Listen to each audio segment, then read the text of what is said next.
Ok, hoy traemos una nueva vulnerabilidad del top 10 OSP de seguridad en APIs. Su nombre es autorización de nivel de propiedad de objeto insegura. ¿En qué consiste esta vulnerabilidad?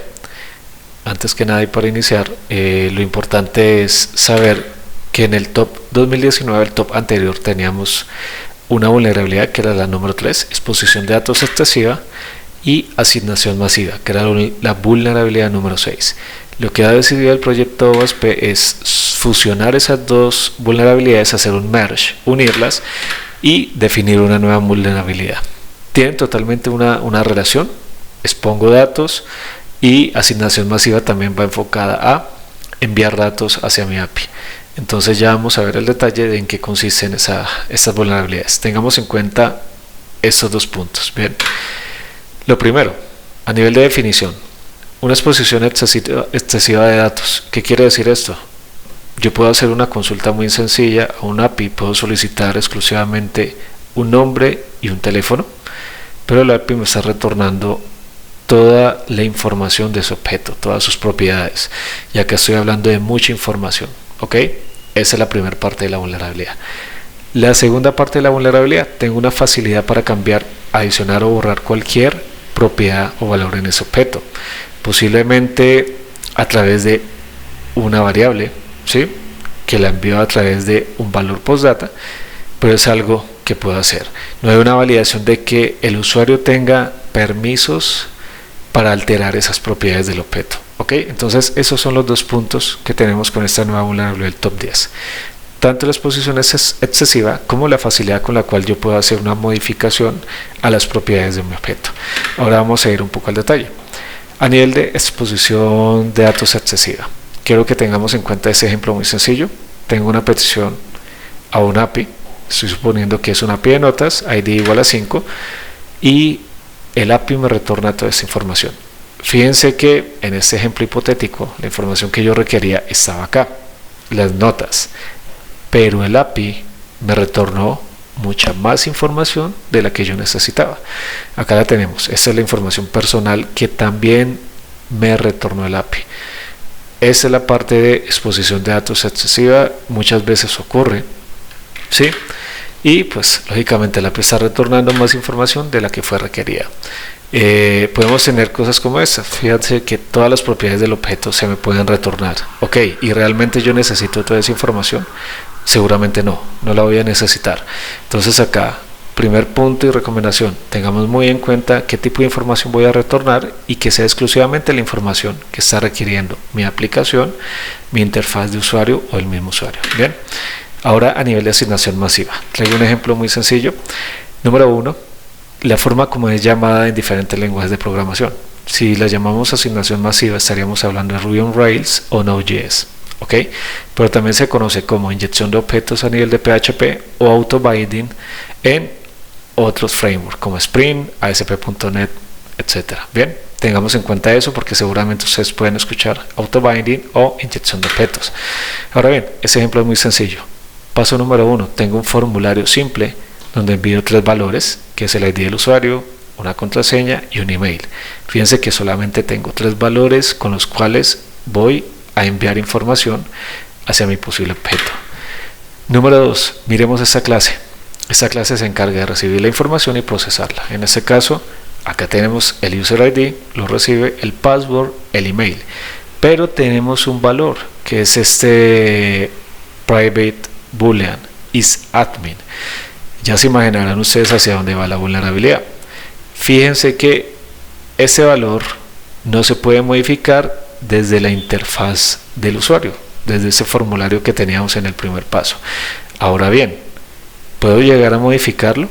La respuesta es sí. Si definitivamente no existe una restricción a este valor exclusivamente, un usuario externo que lo conozca puede hacer la modificación.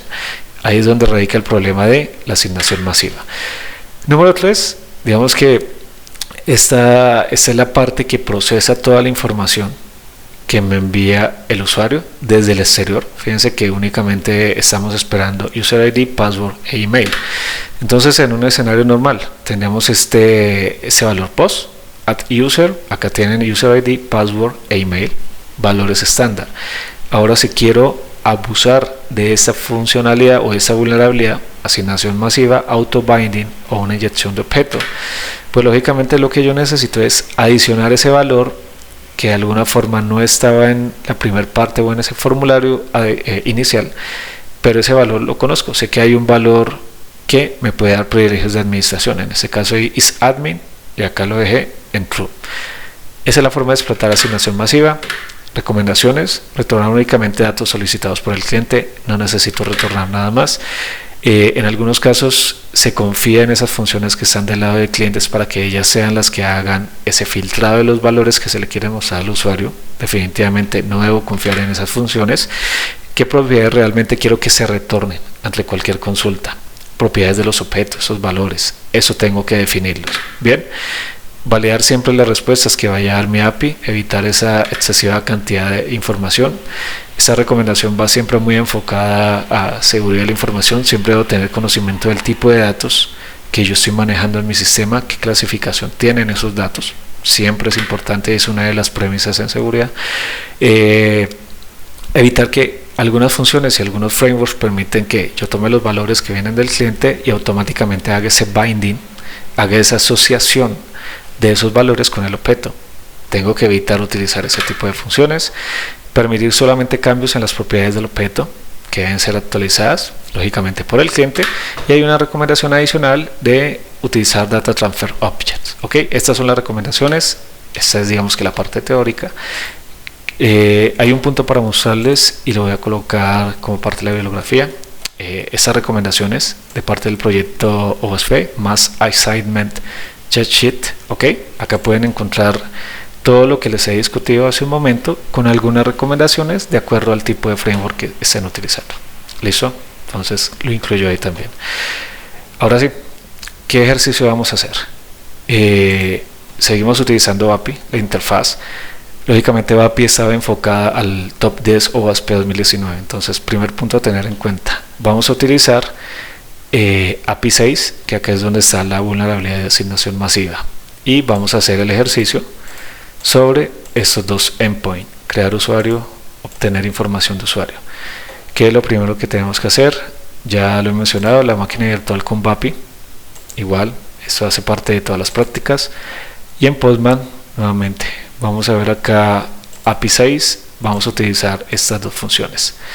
Vamos a crear un nuevo usuario, en este caso he colocado el usuario test5, user test5. Voy a enviar la petición.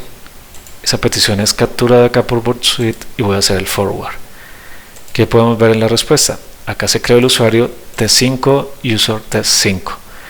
Voy a obtener la información de ese usuario. Por lo tanto, en getUser voy a enviar la información. Nuevamente es capturada. Voy a hacer un forward y vamos a ver la respuesta. Fíjense en este detalle. Este usuario test5, fíjense que no tiene créditos asignados, pero fíjense que aquí ya el API, la respuesta me está dando información de que tengo un valor credit, y seguramente es el valor que vamos a utilizar. Entonces, ¿qué vamos a hacer en ese momento? Vamos a crear un nuevo usuario. Vamos a colocar acá test6, user test6, pero ahora hay que tener en cuenta algo interesante. Vamos a adicionar ese valor credit, que es el que hace un momento vimos. Vamos a colocar valor credit 100, que es el que habíamos visto acá. Fíjense, credit, y vamos a crear un nuevo usuario, que es el usuario test6 con este valor de credit igual a 100. Hacemos el mismo ejercicio, se envía, se captura por parte de BoardSuite, aquí está la petición, y hago un forward, lo envío. ¿Qué quiere decir eso? Que en este momento ya deberíamos tener el usuario test6 con una asignación de 100 créditos. Voy a obtener la información de su usuario. Vamos otra vez a getUser y voy a enviar acá la petición. Voy a dar forward y nos vamos nuevamente a Postman. Fíjense la respuesta que tenemos acá en Postman. Usuario T6, y fíjense que a este usuario lo creamos con 100 créditos. Un usuario por default únicamente tiene 0 créditos. Entonces, en eso consiste la vulnerabilidad. Exposición excesiva de datos. puedo recibir muchos datos en mi respuesta, datos que no son necesarios, y de igual forma puedo hacer una modificación de los valores y las propiedades de mi objeto, tal cual lo hicimos con este valor create.